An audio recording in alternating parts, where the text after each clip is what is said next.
Standing up in McKinney, this is According to Callus. And this is going to be October the 6th, episode 277. Now, I know I have more than 300 episodes out, but of the numbered episodes that are in sequence, we're at 277, just so we're clear on that.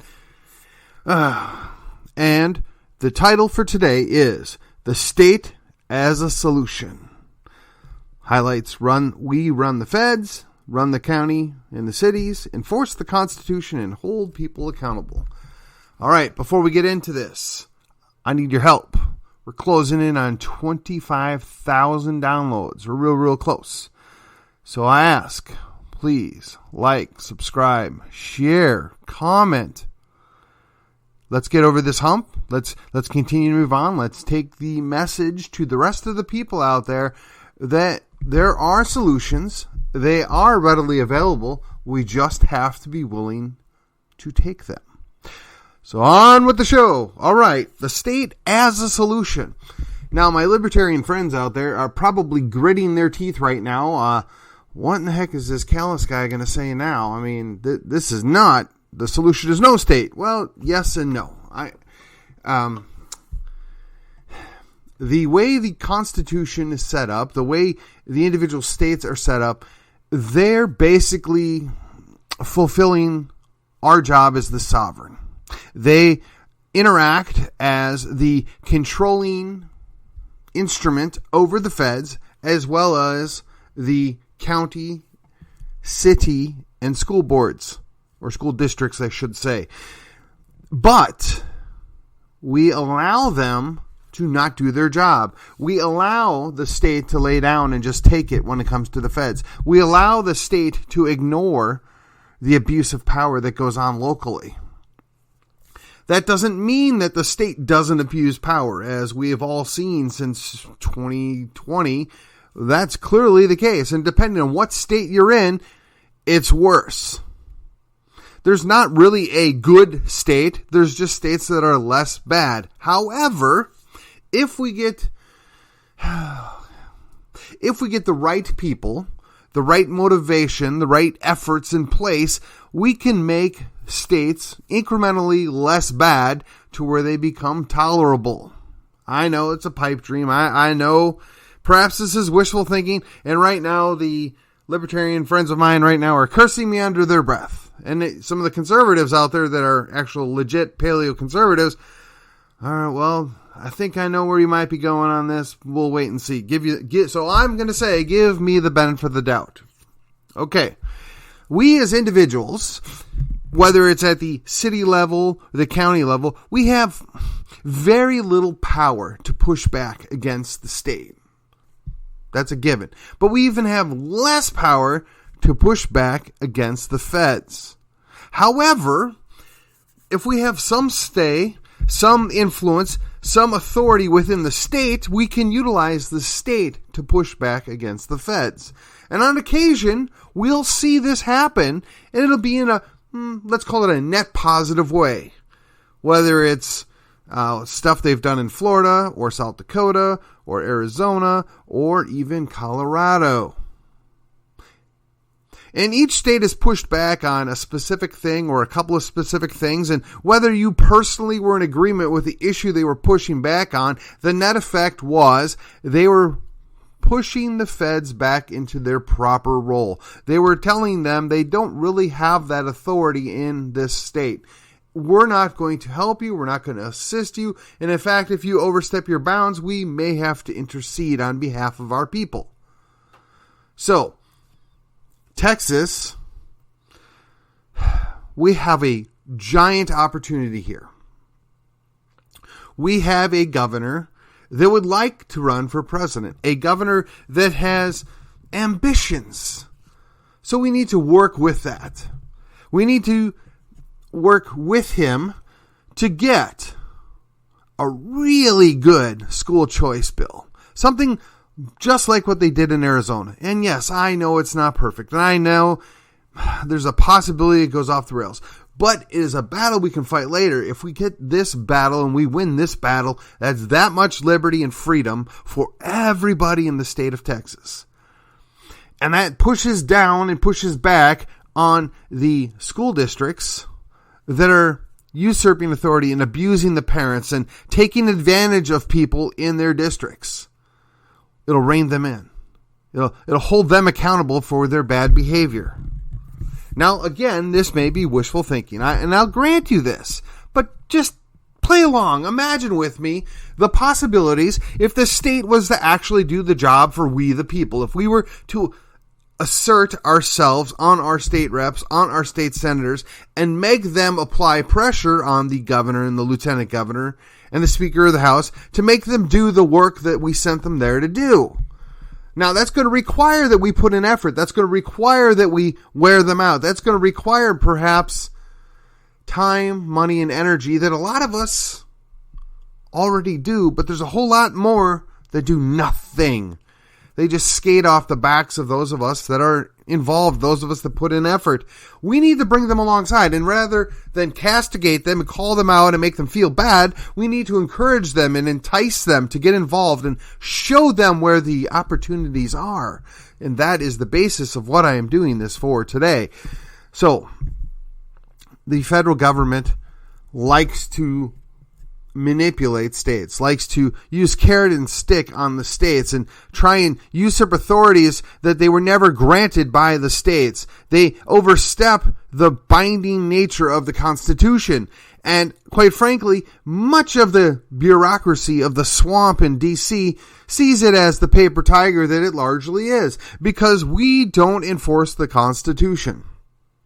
We don't make them live by the oath that they took.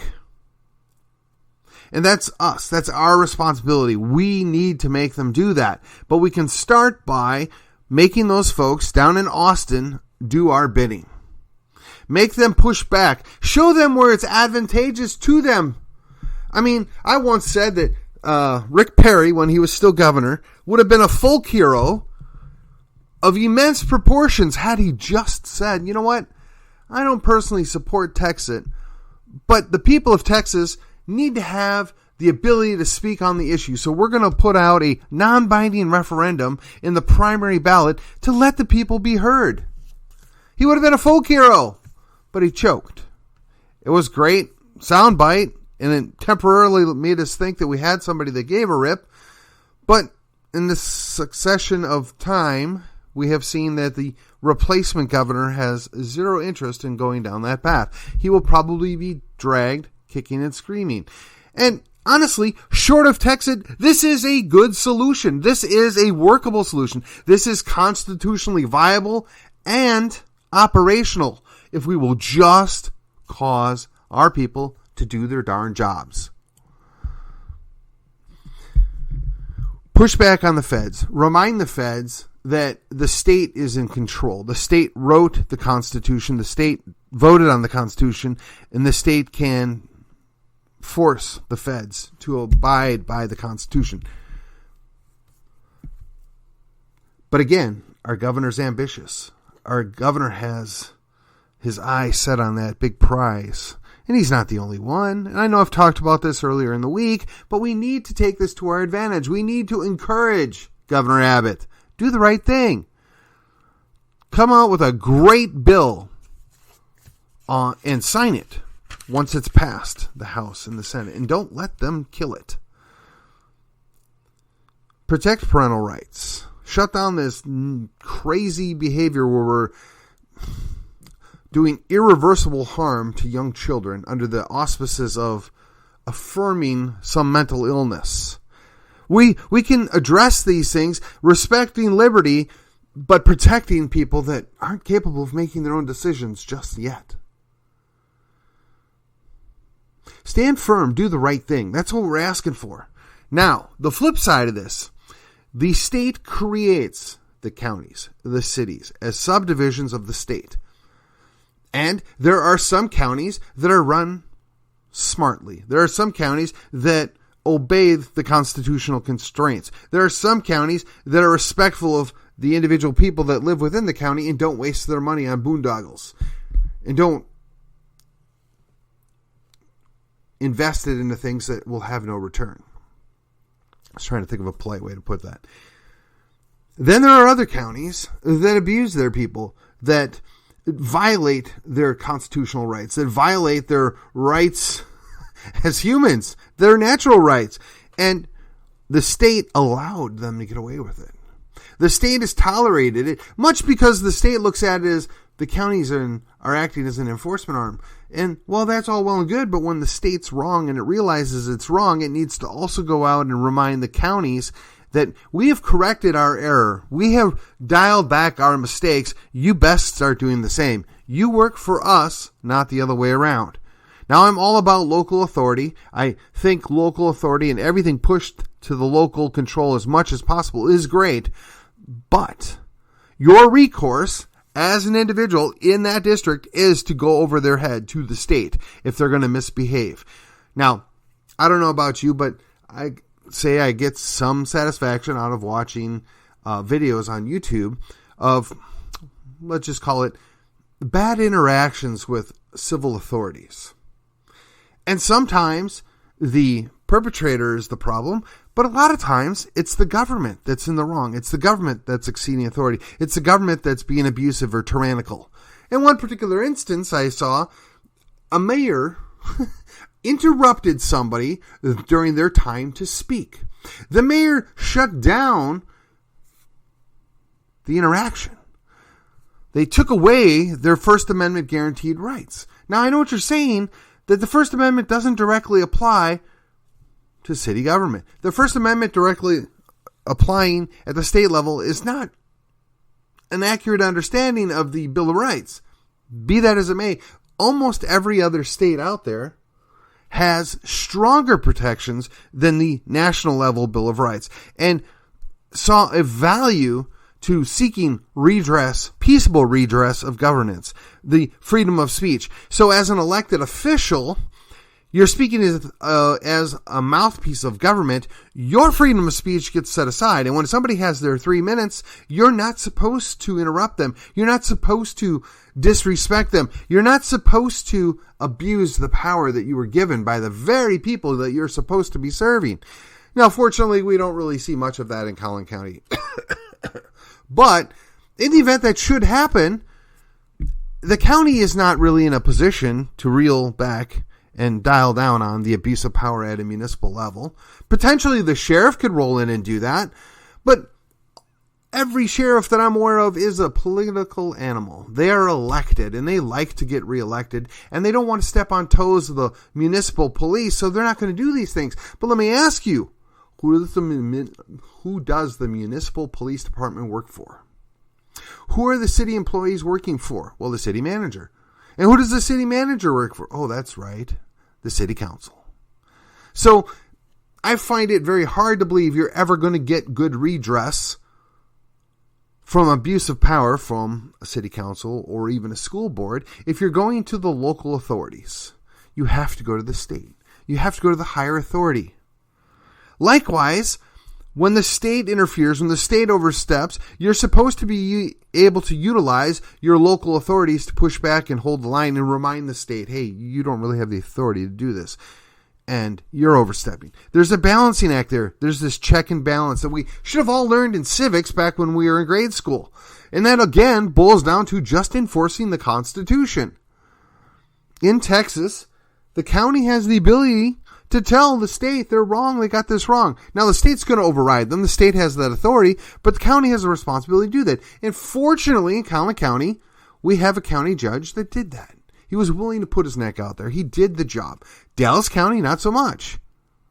Dallas County thought, no, they're not quite abusing the people enough, so I'm going to go one step further. I'm going to abuse them a little more. I'm going to manipulate the circumstances to increase my power and authority even more. But not every county is created equal. Not every city is created equal. Not every school board is created equal. So if you can't get redress, if you can't resolve the problem at the local level, then you go up to the state level. But again, you can't accomplish that if you don't have good people at the state level. If you haven't let them know that you're paying attention, that you're working to get them elected and you're supporting them, and You want them to remember that they ultimately work for us, we the people. All power within the state resides with we the people, and we have to remind them from time to time. And just simply doing it every other year in an election is not enough. We have to do more. We have to force them to enforce the Constitution. We have to remind them that they took an oath to support the Constitution. We have to remind them that a good number of us took an oath that requires that we will support and defend the Constitution against all enemies, foreign and domestic. Now, I want you all to pause and let that sink in just a little bit. And I know I've referenced this once in the past, maybe twice in the past. I had a conversation with a veteran who had been over in the sandbox, and we were talking about the idea, when is it proper to disobey orders? When is it proper to realize that those in your chain of command are violating the Constitution? When is it proper to consider them the enemy? Now, they're really quick to point us out as the enemy. We're domestic enemies. We're domestic terrorists. Oh, how dare you? You spoke up at a school board meeting. How dare you? You questioned the police or you questioned the city council. You're a domestic terrorist. Really? Really? We watched the summer of love unfold amongst us, and the cities did little to nothing to stop. And in fact, they encouraged it in some cases. The school boards, they were meaningless. The county sheriff, in many cases, sat those things out as well. Of course, most of the trouble was actually happening in counties controlled by Democrats, and they were largely seeking to get progressive results, and the Democrats are in line with progressive results. So why would they stop this? Why would they interfere? But again, the state didn't do its job and didn't remind the county that if you're not going to do your job at the county level, the state's going to have to come in and do it for you. Again, enforce the Constitution. Remind them they work for the Constitution. They're allowed to do certain things because of the Constitution. But ultimately, the Constitution is controlled by we, the people. We have to enforce it. We have to make them do the job that, quite frankly, they sold to us that they were going to do. We have to do that. And that goes into the fourth point. We have to hold these people accountable. Every election cycle is an opportunity to have a change of plan, a change of representation. That is the correct, peaceful method to hold those people accountable. And I don't care if it is an individual school board member, city council member, county commissioner, a judge, sheriff, state rep, state senator, U.S. rep, U.S. senator, lieutenant governor, attorney general, all the other various statewide elections we have in Texas, the commissioners for this, that, and the other thing, and then finally the governor. These people need to be reminded they work for us. We have to hold them accountable. The opportunity, quite frankly, for most of us, got passed by in the primaries because we didn't have adequate candidates. We didn't have adequate funding. We didn't have an aggressive mindset that these people work for us and they need to be reminded of that. So the only way we can do that is to remove them or to challenge them in such a way that they understand that if they continue to go down the path of disregarding their constituents, we will replace them. We didn't do a good job of that. Now, I, for one, still have difficulties with the way the Republican primary played out in Texas, much like I have difficulties on the 2020 election. But rather than lose sleep over that, rather than dwell on something that I personally can't fix, and me getting upset and, quote, losing sleep over it is not going to change anything. What I can do is start working on the very next thing. What I can do is remind you that every election matters. Every election counts. Now, I've talked about the idea that the school board in McKinney is terrible. we've got one good representative. We had two that I had high hopes for, and I'm hoping that if we change out a few of the bad apples, they'll come back around. Maybe that's wishful thinking. But we had an opportunity to bounce three of these people. They need to go. They're not representing the people that they're supposed to represent. Now, I don't know that I'm going to ever find a perfect candidate. I don't know that you as a listener are ever going to be content that any one candidate is perfect. But what I can tell you is what we're doing now ain't working. And the only way we're going to fix it is to hold these people accountable. And the way you hold them accountable is to put them out of a job. Now, let's use an analogy here. You own a company, or you're the manager, and you've got an employee that doesn't do the job. Now you counsel them. You try and meet with them. You try and educate them. And they rebuff all your efforts. Maybe they say you're crazy. Maybe they accuse you of being irrelevant. Maybe they say that it doesn't matter what you think. What do? You let them go. You find a better employee. And what I'm going to suggest to you is that's exactly where we're at. And it's not anything unique to McKinney ISD. It's the same thing over and over again throughout the entirety of the state of Texas, and quite frankly, the entirety of these United States. But we tolerate it because it might be too much work. We tolerate it because, well, we're scared. This thing's unknown. We don't know if this could be better or worse. I'm going to tell you what we've got now is not working. What we've got now is going the wrong direction. So you can take a little risk and you can do something different. And that is the way you change things. And I'll tell you what, if the replacements aren't any better, you replace them too. You keep changing them out. I mean, even 200 plus years ago, actually 260, I believe, off the top of my head, Thomas Jefferson foresaw this very issue. Now, his verbiage on it was a little bit stark, referring to the tree of liberty and how it gets watered. We're not going to go there. We're a long way before we need to go there. But it's really simple to just change them out. Vote them out of office. Send them to retirement. Explain to me why you need people in office for 20 and 30 years. Explain to me why anybody thinks that's a good idea. And I don't care what candidate it is and what letters after their name. And I might be the guy that says, well, with the exception of Ron Paul. But, I mean, even setting that aside, because he's retired now, even he said, well, I've been here long enough. I'm going to go back to my life. These folks are not willing to do that. If we would let them stay there, they would do it until they die. And people staying in office until they die is not my idea of a representative republic. It's not my idea of democracy. It's not my idea of we, the people, having any control about what's going on. But if we would just step up to the plate, if we would just work with those at the state level to make them do their job, we can help fix some of these problems down at the local level. We can help redress the problems coming from the feds. But none of that is able to happen until you take back your local representatives. You got to take back your city council. You've got to take back your school boards. Because quite frankly, those people are the people that become your county commissioners, that they become your state reps, your state senators, and they work their way up the ladder. Now, I, for one, am not a huge fan of that, but let's face facts. If you want to run for certain offices, you got to start somewhere. And the base entry level for many people is the school board or the city council. And then they go to the next rung and the next rung.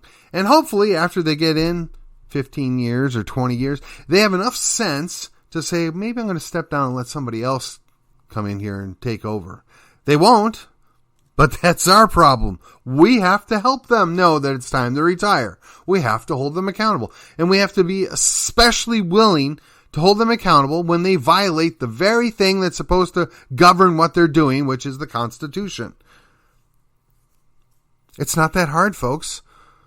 Yeah, I know. A lot of these jobs are thankless jobs. A lot of these guys have to have really thick skin. They have to be willing to take a lot of abuse And the average person's not built for that. The average person doesn't want to get yelled at for something they had no control over. The average person doesn't want to have to deal with 15 people leaving voicemails every couple hours because they're unhappy about something that you may or may not have been involved with, because no matter what the outcome of the vote is, if you were there to vote on it, somebody's going to not like the way you voted. I get it. And we have to find and recruit people that we believe are good, honest people. People that are willing to stand on principle come what may. People that are willing to go and face down tyranny. People that are willing to face down opposition. Those people do not just grow on trees. A lot of them have to be developed. Some of them have to be encouraged. Some of them have to be raised that way.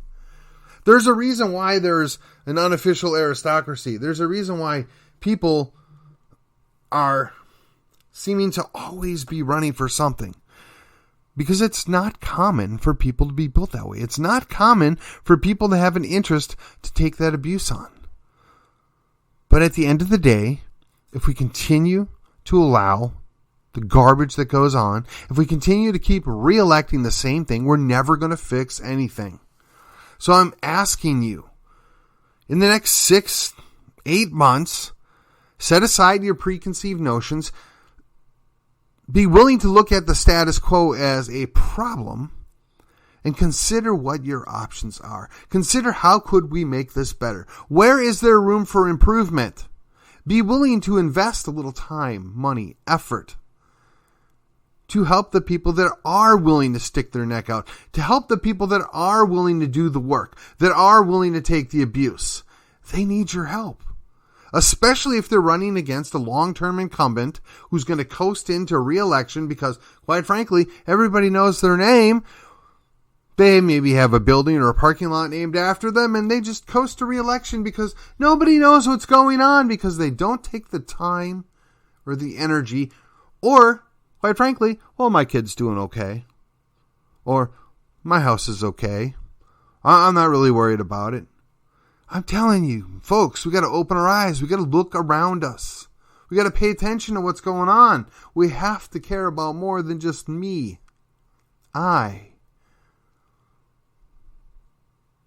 We have to consider there's a little bit of we and you in the community. We have to consider that just because I think something's good enough for me doesn't mean the guy next to me isn't getting a raw deal. And again, the way we fix that is by holding these people accountable. Enforce the Constitution, and if they're not willing to follow the rules, retire them. It's as simple as that. If they're not going to work for us, they don't need to work for us. If we can fix the local level, we can take the state. Once we get to the state, we can make sure we can help maintain the local level as well as push back on the feds. This is a process, and I got to be honest with you, the left is 50 years ahead of us. And they're good at what they do. But we're going to show up, and we're going to push back, and we're going to hold the line, and we're not going to just continue to retreat, because the conservatives have failed to conserve anything. We have to be aggressively holding forth and advocating for liberty. And if you're not willing to do that, then just stay home. And with that, until the next episode, I will see you on the other side.